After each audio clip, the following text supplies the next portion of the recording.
Bom dia, professor Rui. Bom dia, João. Satisfação enorme tê-lo aqui, visitando mais uma vez a nossa cidade, participando dessa oportunidade de conversar um pouco sobre coisas que a gente gosta tanto de falar e de fazer, né? Eu queria começar querendo saber um pouco mais de como foi a sua trajetória. Você hoje é uma referência importante na nossa área e como que o senhor chegou até aqui? Bom, obrigado, João, pelo convite. Um prazer participar desse projeto. Eu iniciei o curso de farmácia na Universidade Federal de Santa Catarina, lá em Florianópolis. Meus planos originais nunca foram fazer ciência, virar um cientista.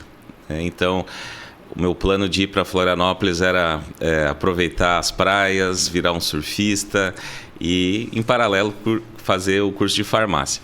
E que eu acho bem importante, né? Durante o curso, fui me deparando com várias experiências, aproveitando as oportunidades. Então, fiz estágios em farmácia, participei de alguns estágios em diferentes áreas, como acupuntura. Então, fui me conhecendo, né? E no decorrer desse processo, então, comecei a fazer iniciação científica, que eu acho que é a porta de entrada da maioria dos cientistas aqui no Brasil. Iniciei fazendo iniciação científica num laboratório de bioquímica durante 6 meses.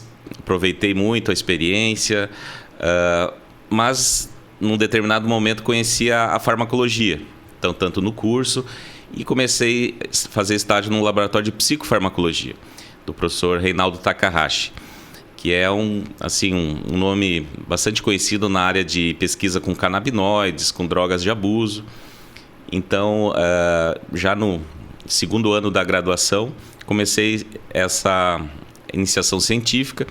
Isso foi feito inicialmente de maneira voluntária. Eu não tinha bolsa, porque no laboratório já tinha um número de bolsistas, né, limite. Então, foi na dedicação mesmo, né, e conhecendo.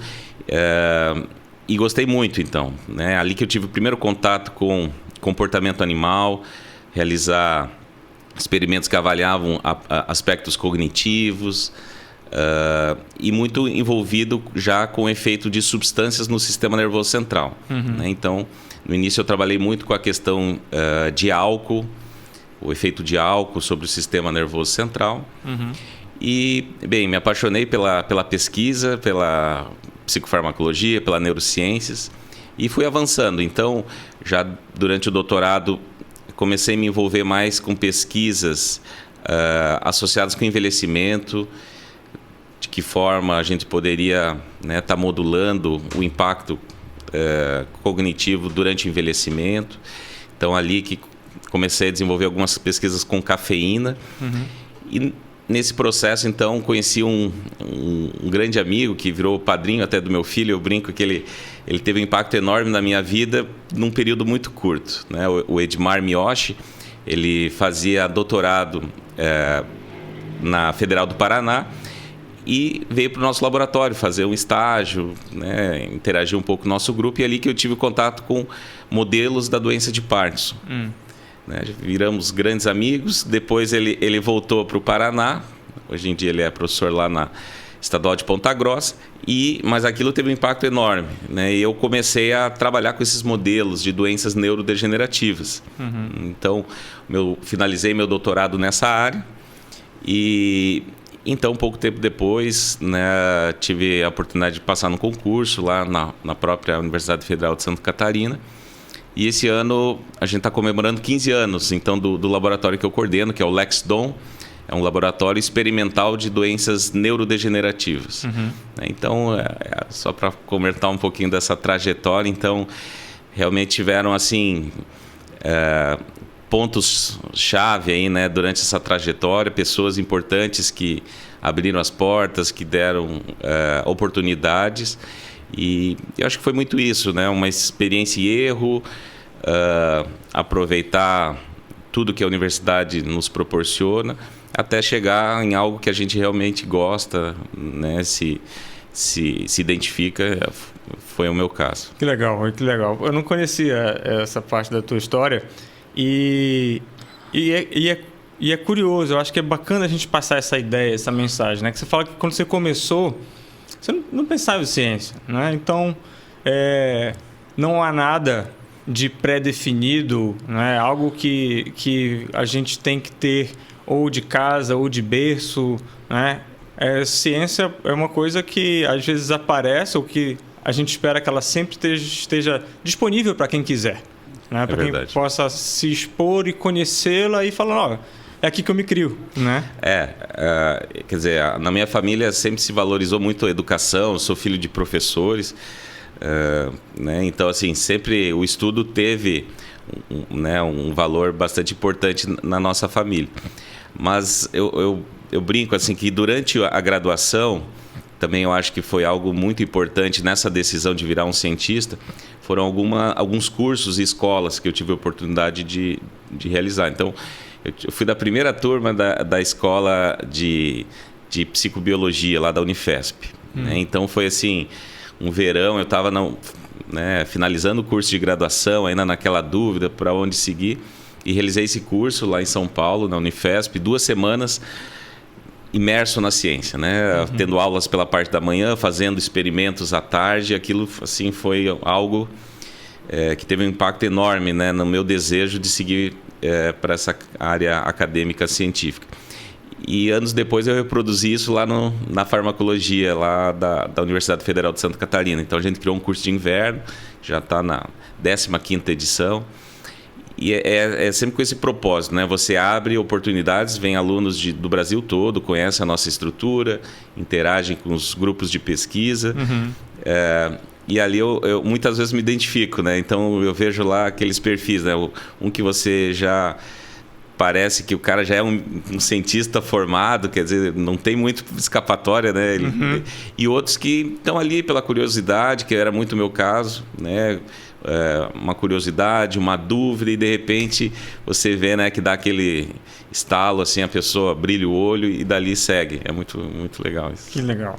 E como foi, Rui, a tua motivação, a tua curiosidade para começar a trabalhar com o que a gente vai falar mais hoje aqui, né? Que é exercício físico, atividade física em neurociências. Como é que começou isso?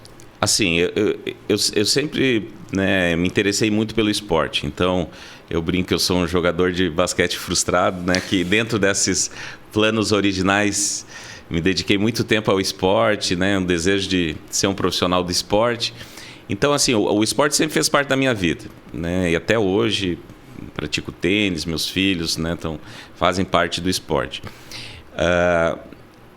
Sempre gostei de ler, né, a literatura sobre o exercício, o impacto no sistema nervoso central, mas eu nunca tinha assim, me organizado uma infraestrutura para avançar nessas pesquisas. Então, o ponto-chave aqui foi a chegada no meu laboratório do Aderbal, né, que já conversou com você aqui também nesse projeto, o Aderbal Aguiar, que hoje em dia é professor lá da Universidade Federal de Santa Catarina. O Aderbal era um fisioterapeuta, né? Já tinha feito mestrado nessa área do exercício e queria muito trabalhar com exercício e doenças neurodegenerativas. Né? Então, foi muito interessante que ele entrou dentro de um projeto que já estava sendo financiado, que não envolvia exercício. Aí ele, professor, a gente precisa comprar a nossa esteira, nossas rodas de correr e tal. Aí até tem umas coisas assim, interessantes, que a gente comprou uma esteira que se chamava Ferrari, né? E aí foi engraçado que, como não tinha previsão naquele orçamento, né, do projeto de comprar uma esteira de exercício para roedores e tal, a gente adaptou, né, uma esteira em humanos, ele que fez toda a adaptação. E até interessante, na hora da prestação de contas, aquilo apareceu como uma CPU de computador, né? Uma Ferrari e tal. O CNPq nunca ficou sabendo, né, que aquilo era uma esteira de exercício e tal. E ali começou. É uma coisa bem pontual. E aí eu, né, tenho que dar muitos méritos a ele e às pessoas que foram ingressando no laboratório. A esposa do Aderbal, a Ana, está até hoje comigo. Faz pós-doc lá do laboratório. E eles, então, eu digo assim que eles deram um caráter bastante profissional a essa pesquisa do exercício.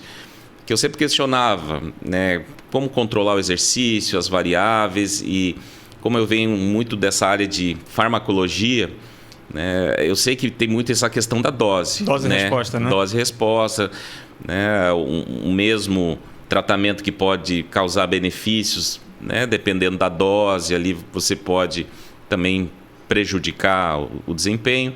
Então eu questionava muito isso o Aderbal. Bom, né, como controlar isso na área de pesquisa do exercício? E ele realmente foi trazendo as soluções, os controles. Então o Aderbal muito metódico, né? Então nessa questão de fazer essa avaliação do regime, né? Bom, quantos dias, quanto tempo, qual intensidade, exercício voluntário versus, né, um protocolo estabelecido. Então a gente foi trabalhando com essas variáveis. Naquela época tinha muito essa ideia, isso, né, já fazem 10 anos atrás, tinha muito a ideia de que o exercício era neuroprotetor, né? E se batia muito isso em doenças neurodegenerativas. E foi muito interessante que no trabalho do Aderbal ele não mostrou neuroproteção, então ele não conseguia ver a proteção contra a morte dos neurônios, mas ele via uma neuroplasticidade, né? Uma interferência com vários sistemas e que trazia um benefício. Então ele saiu um pouquinho assim daquele trivial que era, bom, eu tenho que proteger o neurônio da morte, né? Eu tenho que, só dessa forma eu vou trazer benefícios para uma doença neurodegenerativa. Ele mostrou que não, quer dizer, você mexendo com aqueles neurônios que ainda estão íntegros, funcionais, e você mexendo com o funcionamento deles, você consegue trazer benefícios, né? E então, apareciam no comportamento esses benefícios, né? Comportamento. Como eu venho de uma área assim, de formação basicamente comportamental, a gente tem ali, e, claro, assim, para complementar nossas pesquisas, a gente sempre faz avaliações neuroquímicas, mais recentemente eletrofisiologia, né? A gente dispõe também. Mas como eu venho dessa área comportamental e eu tento passar isso um pouco, eu comento assim que quando você tem uma alteração comportamental, é muito provável que você vá encontrar, né, alguma associação neuroquímica, molecular. Já o contrário, a minha experiência mostrou que nem sempre acontece, né? Se você parte de um evento bioquímico, ele nem sempre se repercute numa alteração comportamental, porque... O sistema compensa, né? Isso, né? Se a gente pegar, dando um exemplo assim, em modelos de Parkinson, para você ter um prejuízo motor significativo, você tem que ter uma degeneração acima de 50% de neurônios dopaminérgicos, né, que controlam essa função motora. Ou seja, você já está lá com... Se você fizer a avaliação de estresse oxidativo, de mediadores inflamatórios, tudo isso está acontecendo ali no sistema nervoso central. Mas ainda não se repercute numa alteração motora, né? Então você precisa que aquele processo avance mais, progrida, até ter um impacto comportamental. Sim. Então a visão, sempre que eu trabalhei com a Aderbal, com o exercício, e depois as pessoas que vieram na sequência trabalhar com o próprio TDAH, né? E o exercício é isso. Bom, vamos ter algo bem robusto do ponto de vista comportamental, e aí avançamos em termos de mecanismo, de alterações moleculares. Sim. Isso parece ir bem na direção da perspectiva que o exercício físico ele promove uma resiliência do sistema, né? E aí essa resiliência seria um dos aspectos, seria esse que você falou, de o sistema ele vai tentando se manter funcionalmente eficiente para manter aquele comportamento. Exato. Até que chega um nível em que a degeneração repercute de forma... E em algumas doenças, essa repercussão, quando ela se instala, ela é muito rápida, né, professor? O declínio é muito acelerado, né? Isso, claro. Aí, né, vão ter características de cada doença e claro, dependendo também de fatores do próprio indivíduo, né? Então, idade. Hoje em dia a gente trabalha... com a questão da diferença entre machos e fêmeas, homens e mulheres, também nesse aspecto, né, do impacto dessa neurodegeneração e do exercício. Então, são coisas assim, tem essa variação individual bastante importante. Legal. Legal também ouvir essa história do Aderbal adaptando uma esteira de uso humano, né, para animal. Tem algumas pessoas que costumam fazer paralelos ou comparando a criatividade do brasileiro, né? Que a gente principalmente a nossa geração que assistiu MacGyver, né? Todo mundo dá um jeito e faz alguma coisinha, verdade, porque o dinheiro é curto. Sim. Ou às vezes a burocracia para usar o dinheiro, como você falou, né? Não estava previsto. Do lado de cá foi muito parecido. A gente também, quando começou a fazer estudos na área do exercício, não tinha rubrica para isso, porque a gente tem um problema também em que, para conseguir dinheiro, você tem que ter história antes, né? Então, às vezes, não adianta você ser muito criativo e fazer uma pergunta nova, que nem sempre o dinheiro chega porque você não teve ainda as publicações necessárias. Aí a gente tem que dar esse jeito, né, para tornar a coisa mais viável. Muito legal. E essa criatividade do brasileiro depois, digamos, é uma grande vantagem, né, que a gente percebe, inclusive a nível internacional, né, quando os nossos alunos, e eu mesmo tive essa experiência então de trabalhar em laboratórios da França, de Portugal, e muitas vezes nesses locais montar todo, né, um setup de comportamento, que lá é muito forte na parte molecular, etc. Mas a parte comportamental era muito, muito fraca. E aí eles pediam também, não, vamos comprar. Não, basta a gente, né, ir ali na loja tal, compra uma madeira, compra não sei o quê. Então eles ficavam assim, estarrecidos que em uma semana, 2 semanas a gente montava assim um laboratório de comportamento com coisas assim e num valor que para eles, né, era irrisório, assim. Então, poxa, eu posso falar que essa criatividade do brasileiro, ela é muito valorizada, né, e vai ter um grande impacto quando essas pessoas também têm essa oportunidade internacional. Legal, professor. Você comentou sobre o TDAH, os estudos com TDAH, né?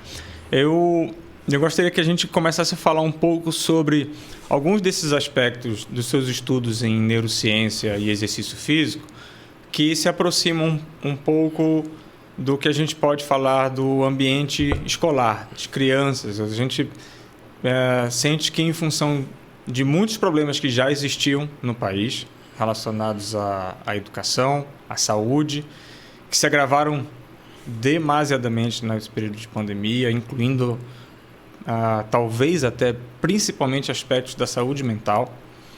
Então nós vamos ter aí algumas gerações que certamente, né, alguns estudos já sinalizam, vão ter que superar várias das dificuldades criadas por esse desafio. Sim. E como é que o senhor tem começado a trabalhar? Como foi esse início de projetos com o TDAH? Transtorno de déficit de atenção e hiperatividade. Isso.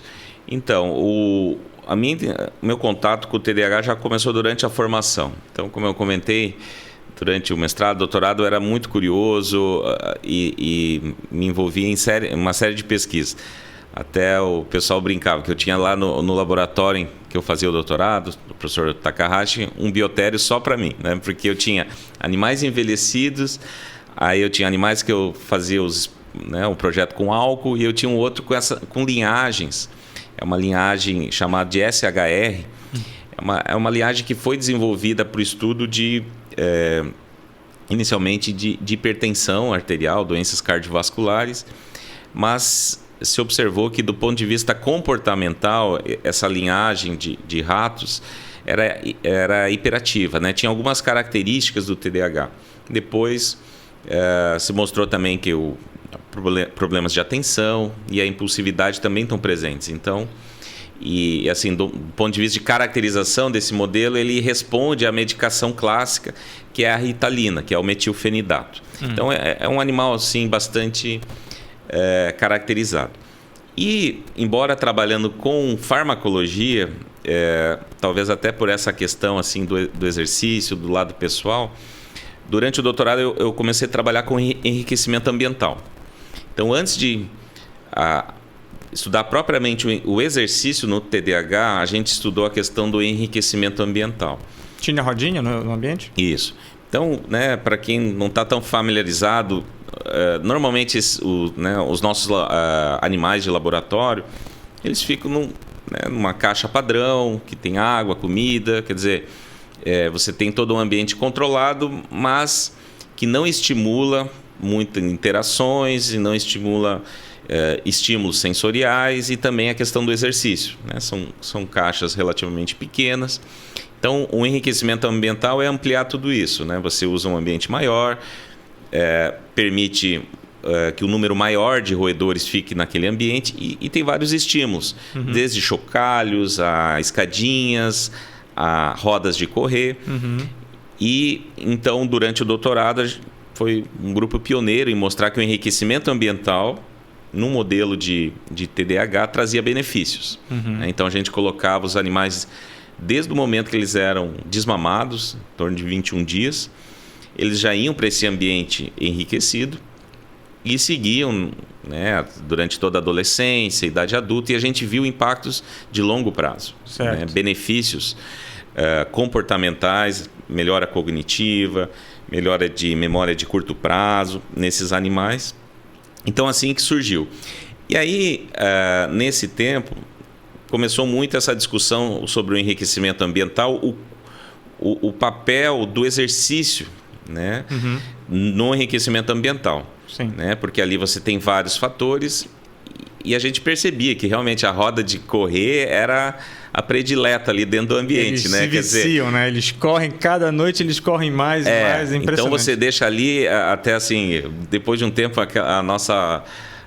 as rodas assim, elas começavam a ter um som, né? E aquilo lá ficava o dia inteiro, né? Você sabia que os animais estavam fazendo exercício e um descia, outro vinha e às vezes até dois ao mesmo tempo na roda, né? Então a gente percebia que eles realmente usavam muito aquela roda e aí começou na literatura essa discussão. Bom, o quanto é do exercício, o quanto é dos outros estímulos. E aí a gente quis avançar nisso. Né? Então começou com protocolos com a roda, né? Com a roda de correr nessa linhagem. E aí como padrão, como digamos o controle, outros ambientes em que você tem a roda, mas ela está trancada. Né? Então o animal pode subir nessa roda, mas ele não consegue fazer o exercício. Sim. E aí o Aderbal, os outros pesquisadores do grupo, tem a Ângela, que fez o doutorado lá no laboratório, se dedicou muito a isso. Também uma farmacêutica, quando viu, estava trabalhando com exercício. Né? E a Bruna também, que agora está fazendo doutorado no Canadá. Então, eles foram aprimorando os protocolos. Né? De novo, aquela questão, a gente tinha uma ideia inicial, quanto tempo, duração, e aquilo, ao longo, né, da experiência, a gente chegou até um protocolo padrão. E sempre com essa ideia, bom, tentar trabalhar também com momentos. Né? Então, jovem, adulto, ou seja, em que momento o exercício poderia ter um maior impacto no TDAH. Né? Então, basicamente foi, né, dessa forma assim, que a gente iniciou com uma experiência com enriquecimento ambiental, que depois avançou para uma linha de pesquisa de exercício em TDAH. Sim. Né? Mas só reforçando essa tua observação com relação ao impacto da pandemia, realmente a gente já tem observado isso. Né? Então, que eles, né, chamam bastante da terceira onda, né? Que é o problema da saúde mental que vem como consequência desse isolamento, dessa pandemia. Né? Então, o que você comentou é realmente muito esperado, né? Que nos próximos anos aí a gente vai sentir bastante isso. Eu sei que o senhor também trabalha com a interação entre exercício e cafeína nesse modelo de TDAH, né? Sim. E esse modelo da rodinha, que é um exercício voluntário, que a gente costuma usar o termo do latim, né? Ad libitum, o ratinho ou camundongo, ele corre quando ele quer. Né? E aí eles, portanto, se exercitam de maneira voluntária. É nesse mesmo modelo que vocês têm seguido esses trabalhos com cafeína, e como têm sido os resultados dessa interação? Aqui então foram coisas, de novo, que surgiram de maneira paralelas e tempo depois estavam fazendo parte do mesmo projeto. Né? Então, como eu mencionei, eu comecei a trabalhar com cafeína em envelhecimento, em doenças neurodegenerativas, e tinha pouquíssimo trabalho mostrando o impacto de cafeína em TDAH. Estudos clínicos da década de 70, 80, E eram sempre estudos assim com N muito baixo, média 15 pacientes, mostrando sempre um benefício da cafeína no TDAH. Alguns trabalhos mostrando, inclusive, quem tem o transtorno de déficit de atenção e hiperatividade consome mais café, consome mais cafeína, então talvez uma forma de automedicação. Então, naquele mesmo momento que a gente começou a trabalhar com enriquecimento ambiental, nesses modelos de TDAH, eu comecei a trabalhar com a cafeína também. E mostrando benefícios, né? Até com protocolos semelhantes, assim, do consumo de cafeína iniciar ali, né, em animais bem jovens e persistir até a idade adulta. E aí a gente viu, então, que a gente tinha um exercício trazendo benefícios e a cafeína trazendo benefícios de maneira isolada. Então a pergunta foi, bom, e se a gente associa? Né? Converge, interage, isso. Né? Então a ideia foi manter, e claro, isso sempre quando você tem a proposta, né, de interagir duas interações, né, dois estímulos, a pesquisa ela vai se tornando mais complexa, porque você precisa de mais controles, mais animais, né, para saber exatamente o impacto de, né, cada um desses estímulos tá causando. Mas aí, então a gente foi e deu, um dos grupos tinha essa possibilidade, então, de tanto fazer o exercício, quanto lá na caixa moradia dele, ter uma garrafinha com cafeína. Né? Isso já vinha de experiências que eu tinha com envelhecimento, com doenças neurodegenerativas de dose. Né? Que dose? Essa sempre é uma questão. Assim como a gente discutiu da dose, né, do exercício, com que dose de cafeína, quanto usar, né? E aí foram surgindo coisas muito interessantes. Então, primeiro, esse modelo animal de TDAH, ele tem esse padrão de consumo semelhante do humano. Ele consome mais cafeína do que um animal que não é modelo de TDAH. Né? Então, já tem esse padrão. E a gente sabe também que a cafeína pode ter um impacto no exercício. Então, a gente também controlou isso. Né? Então, como é que é esse impacto, professor, da cafeína no exercício? Então, né, hoje em dia tem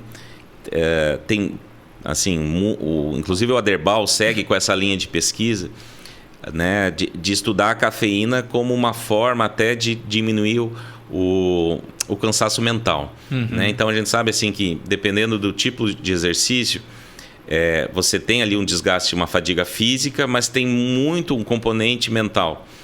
E aí tem trabalhos, inclusive do Aderbal, fazendo isso, mostrando que a cafeína pode ter um impacto sobre esse parâmetro, né? Então, mantendo principalmente a sua performance por um período mais prolongado. Sim. Até em humanos, né, professor? Isso. Né? Tem esse componente. Então, a gente fez esse controle. A gente não viu grande impacto da cafeína sobre o exercício, né? Ou seja, os animais seguiram usando a roda na mesma quantidade. O contrário também a gente viu. Bom, será que o animal que faz exercício ele bebe mais cafeína? E de maneira interessante não, né? Assim, eles seguem num padrão de consumo aumentado em relação a uma linhagem que não é de TDAH, mas não diferente em relação ao sedentário.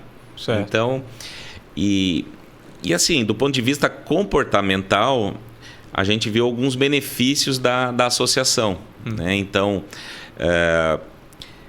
problemas de déficit de olfatórios é uma coisa que a gente não ouve falar muito, né? Mas hoje em dia muitas doenças, transtornos do sistema nervoso central têm como característica a perda do olfato.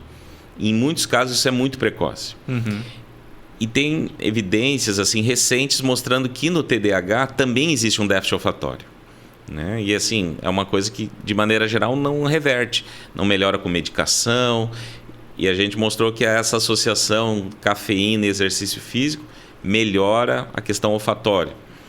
Aí, a questão da hiperatividade, né? É uma coisa também que essa associação melhora. E, principalmente, déficit de memórias de curto prazo, que é o que a gente trabalha bastante, né, ali no laboratório. Então, essa associação trazendo benefícios em memórias de curto prazo. Sim. Tarefas que envolvem memórias de atenção e memórias de curto prazo. Interessante, pessoal.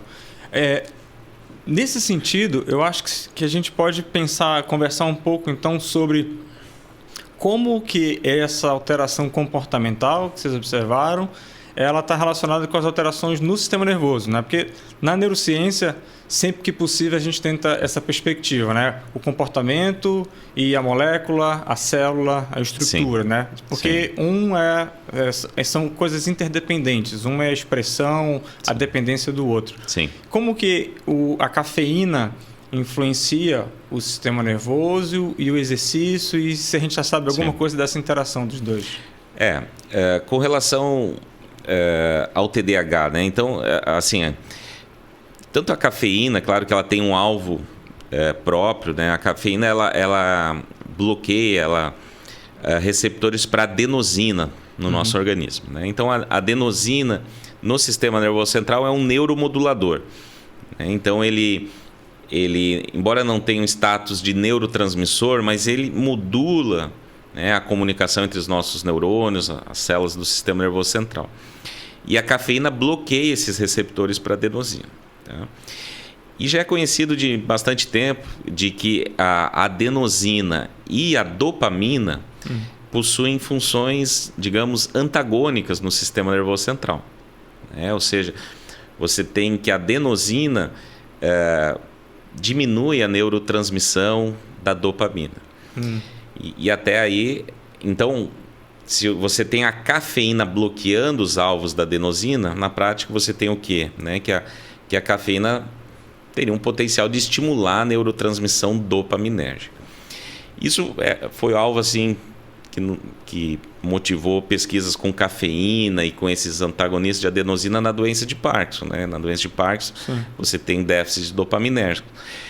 Só que é interessante que o TDAH, por mais que seja um transtorno que comportamentalmente você vê lá uma criança super ativa, com impulsividade, né? Então uma tendência natural é as pessoas imaginarem que se trata uma criança com hiperatividade com um calmante, né? Com algo que vai acalmar.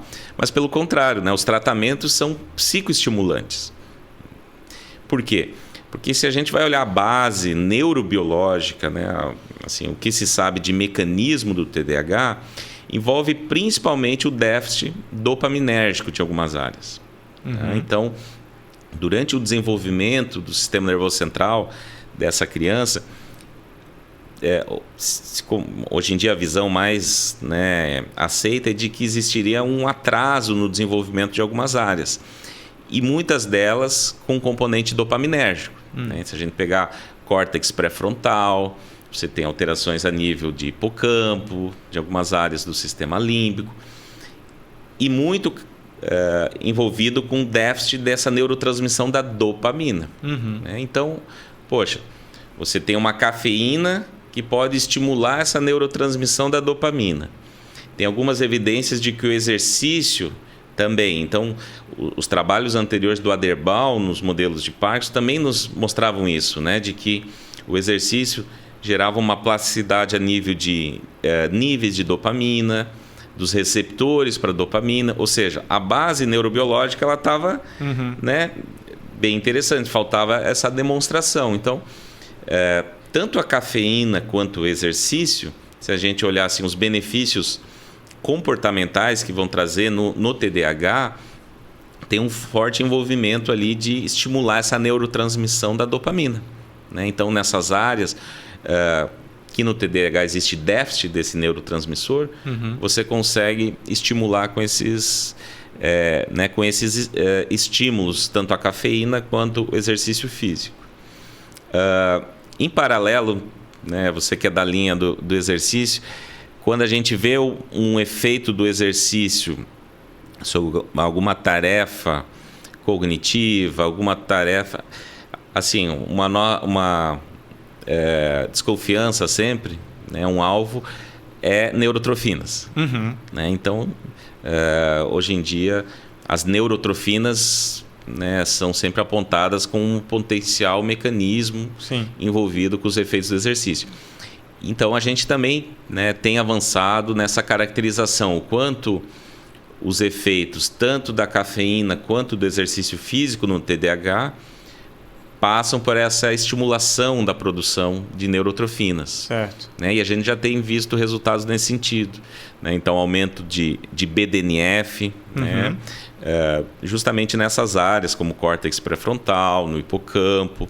Né? Então, que são áreas muito importantes para o controle cognitivo, né? Exato. A gente precisa dessas áreas para modular o nosso comportamento, a nossa tomada de decisão. Exato. Então, talvez crianças ou pessoas que têm o transtorno, que não conseguem, por exemplo, ter facilidade para inibir uma ação, uma impulsividade, ao ter essas áreas sendo de forma benéfica, influenciadas pelo exercício, vão conseguir realizar melhor as funções atribuídas a essas áreas, né? Exato. Controlar impulsividade, tomada de decisão sobre se devo ou não devo fazer determinada coisa. Os clínicos, né, que trabalham diretamente com com o transtorno, com as crianças com o transtorno, eles têm um termo que eles falam assim, é uma miopia comportamental, né, que essas crianças teriam. O que é isso? E isso envolve a tomada de decisão. Então, você tem um evento. Amanhã eu vou ministrar uma palestra aqui no evento. Então, eu tenho já uma preparação para isso. Tento me ambientar ao local da apresentação, né? Vou fazer um ensaio da minha apresentação. Isso é um planejamento normal. Por que a gente fala que seria uma espécie de uma miopia? O indivíduo com TDAH, ele vai se aproximando do evento. E somente quando a coisa está ali, na cara dele, né, o evento, aí a pessoa se depara e toma a decisão. Né? E tem que... Ou seja, em função dessa espécie de uma miopia, ou seja, ele só consegue observar a coisa quando está muito próximo. Sim. E aí, claro que o planejamento ele acaba sendo comprometido, porque você não tem tanto tempo para fazer um bom planejamento, de avaliar todas as situações. Então, é interessante que você observa que realmente no TDAH você tem isso, a pessoa... ela parece que está sempre sendo surpreendida pelos eventos da vida. Sim. E não está preparada. Né? E aí entra um outro componente, né? Límbico. A ansiedade deve subir. Sim. E a gente não costuma responder bem a eventos ansiolíticos, né? Ou melhor, ansiogênicos, né? Que aumentam. Sim. E isso dificulta a tomada de decisão. Então, é um sistema que não só do lobo frontal, mas se relaciona com outras áreas do cérebro que controlam nossas emoções. Né? A gente estava falando, né, sobre questão de saúde mental como um todo e é sempre bom enfatizar isso, né, João? Quer dizer, o fato de você ter um diagnóstico de TDAH, ele não é excludente para você desenvolver um transtorno de ansiedade, uma depressão, pelo contrário. Então, no TDAH existe muita comorbidade. E o que até em crianças muitas vezes dificulta diagnóstico, né? Então, criança é diagnosticada com um transtorno bipolar, com outros tipos, mas a depressão faz parte, né, do TDAH. Então, é muito comum crianças com TDAH, além do aspecto cognitivo, ter esse componente emocional importante. E isso é interessante que nas pesquisas que a gente está fazendo com exercício no TDAH, a gente tem visto benefícios também. Né? Então, a melhora de humor, a questão de anedonia, né? Que é uma incapacidade de sentir prazer, né? Que seria a característica, e que você tem presente também em TDAH. Né? Então, é por isso que quem tem TDAH muitas vezes se coloca em situações de risco, porque ele precisa de um estímulo, né, maior para ter o reforço, para sentir o prazer. Interessante. E aí o exercício, até dentro dessa linha que você estava falando, né, de um normalizador, ele tem esse impacto também como um normalizador em sistema de recompensa. E aí ele acaba tendo um impacto positivo também sobre essa questão do humor no TDAH. Né? Então não é algo só sobre a memória, sobre a tomada de decisão, mas algo também de reforço, de vulnerabilidade a drogas, né? Porque como a gente está falando de prazer, né? Sistema de reforço, é importante lembrar que no TDAH existe uma maior vulnerabilidade também essa questão de drogas, né? Quando uma criança com TDAH chega na adolescência, corre o maior risco, né, de ter problemas relacionados com o abuso de drogas. E passa muito por essa questão, né, a deficiência dopaminérgica e uma tentativa de sentir o prazer, sentir o reforço com o uso de uma substância, né? Pode ser o álcool, pode ser a cocaína, pode ser a maconha, porque todas essas drogas também estimulam o sistema dopaminérgico, o sistema de recompensa. Ou seja, o exercício, né, é algo que a gente não avaliou ainda, está na nossa mira, né, digamos, avaliar o quanto o exercício também protegeria, né, contra essa vulnerabilidade a drogas do TDAH, que é bem marcante. Sim. Né? Nossa, muito interessante. Eu não sabia de algumas desses aspectos que você abordou. E então, na adolescência em particular, que já se tem uma modulação em que o sistema ele se torna um pouco menos sensível a essas condições ambientais que estimulam o sistema de recompensa, né? No TDAH isso ainda é pior, né? Ou piora a situação. Então, a adolescência deve ser aí um grupo estratégico para se cuidar dessa perspectiva. Muito realmente interessante. Desperta muita curiosidade a sua linha de pesquisa. No começo da nossa conversa, você destacou como foram importantes algumas pessoas para suas escolhas na carreira e também como a universidade, como o exemplo dos cursos de verão, que é uma experiência que foi claramente exitosa. Eu conheço vários colegas nossos que também começaram assim. Se alguém, um jovem, né, uma jovem estudante, tiver interesse em trabalhar no seu laboratório, na sua linha de pesquisa, como é que é o acesso hoje na universidade para os novos estudantes? Acredito que a maioria dos laboratórios sofreu um grande impacto também com a pandemia, né? Então, durante esses 2 anos, assim, isso comprometeu muito as nossas pesquisas, o acesso ao laboratório, a questão da disponibilidade de recursos. Então, a gente está passando por um momento de retorno, né, gradual a essas atividades. Eu tenho tido um pouco assim de cautela, né, porque a tendência do jovem ali, do mestrando, do doutorando, é retornar e tentar recuperar o tempo perdido, né? Então parece que a pessoa ela tem que trabalhar pelos 2 anos que ficou distante do laboratório. Então eu tenho tido assim muito cuidado, cautela com esse retorno. Por outro lado, o laboratório ele tem esse perfil de sempre ter as portas abertas, né? Então quem me conhece sabe assim que é muito difícil eu falar não para um estudante, né? Então eu recebo, né, todos os anos muitos alunos de iniciação científica da Universidade Federal de Santa Catarina, mas de outros locais. Então, eu sempre acho assim, com acesso, uma porta legal para o laboratório é o curso de inverno lá que tem, né? Hoje em dia tem o curso de inverno de farmacologia e o curso de verão de neurociências. Como eu oriento nos 2 programas, é uma forma de estudantes do Brasil todo, né, chegarem em Florianópolis e, se tiverem interesse, podem visitar o nosso laboratório. E assim tem acontecido, né? Então sempre quando vem essas turmas, assim, claro, 15 anos com o laboratório já funcionando, a gente vai criando uma tradição. Então tem egressos nossos que hoje em dia são orientadores, então eles, né, encaminham estudantes também, assim, os colaboradores que a gente vai fazendo nessa trajetória. Então eu recebo muitos alunos de Belém, né? Então isso é muito legal. Desde o momento que eu comecei a fazer interações aqui com os colegas da Federal do Pará, tenho recebido muitos estudantes do Pará e do Brasil todo, né? Então assim, o laboratório ele praticamente ele não tem barreiras, né? Então a pessoa entra. Ao mesmo tempo eu falo assim que nesse momento as oportunidades elas vão aparecendo e aí depende muito do indivíduo, né? Então que dicas o senhor daria para alguns desses indivíduos?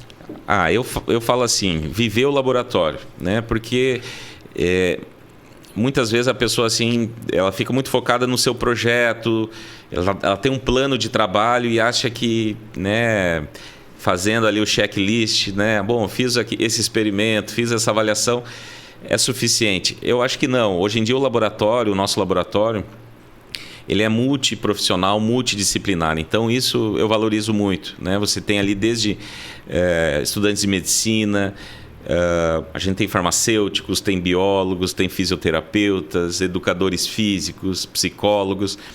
Então, é diferente do que você, durante o curso de graduação, se deparou, né? Uhum. Bom, eu estudei só com pessoas que queriam fazer farmácia, né? Eram bons em química, né? Tinham um perfil próprio. Quando você começa a falar com um educador físico, com um fisioterapeuta, aquilo abre a sua cabeça. Sim. Então, eu falo que quando você vai para um laboratório e vai fazer um estágio, assim, dentro do possível, viva aquilo lá. Respira a atmosfera acadêmica, né? Não perca nenhuma oportunidade de aprender, né? Então, meu projeto não envolve comportamento. Não envolve hoje, né? Daqui a 6 meses, 1 ano, você pode cair num laboratório que o seu projeto vai ser focado em comportamento. Aí, poxa, eu estava num laboratório que era... Né, hoje em dia a gente tem lá, eu acho que mais de 30, 40 testes comportamentais para a pessoa, né, ter experiências. Então, não seja míope, né? Nessa perspectiva. Isso. E converse, né? Eu acho que assim... Eu tenho assim, interagido com muitos amigos e tal da área empresarial, e eles comentam assim, que quando o pessoal que vem da academia muitas vezes não sabe se valorizar, né? Que acha que o que faz é trivial. E ao contrário, quer dizer, você desenvolve ali habilidades críticas, capacidade de tomada de decisão, trabalho em equipe.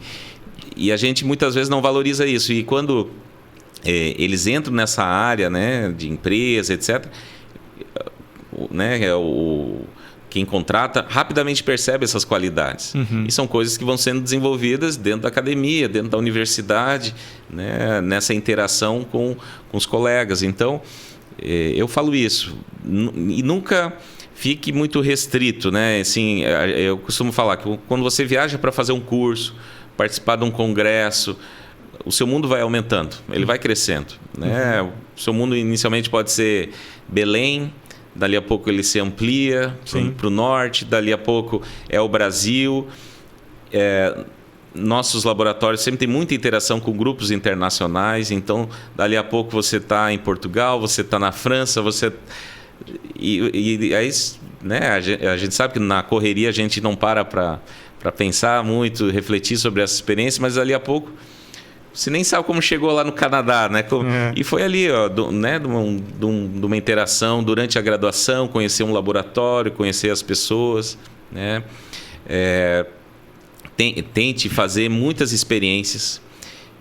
Eu falo assim, eu acho que eu sou um perfil até um pouco diferente. Tem muito orientador que pega um aluno bom e quer manter-se para o laboratório ficar produtivo, etc.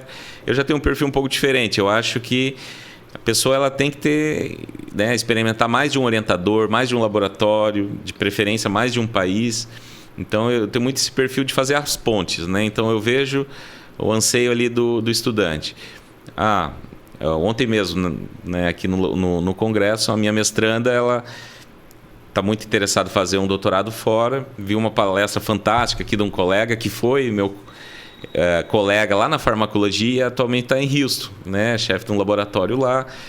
Botei os dois em contatos e praticamente já está fechado um doutorado, né, para ela lá. Então, eu acho que esse é o papel, né, assim, da gente como orientadores, como pesquisadores, ter essa visão de que você realmente não é chefe, não é dono de ninguém e deve criar essas pontes de oportunidades. E as pessoas, né, quem está começando aí, conseguir ver isso, né, e aproveitar todas as oportunidades que apareçam. Muito legal, Rui, muito legal. É impressionante a escala. A história que você contou agora, ela vai mostrando uma escala que vai se ampliando, né?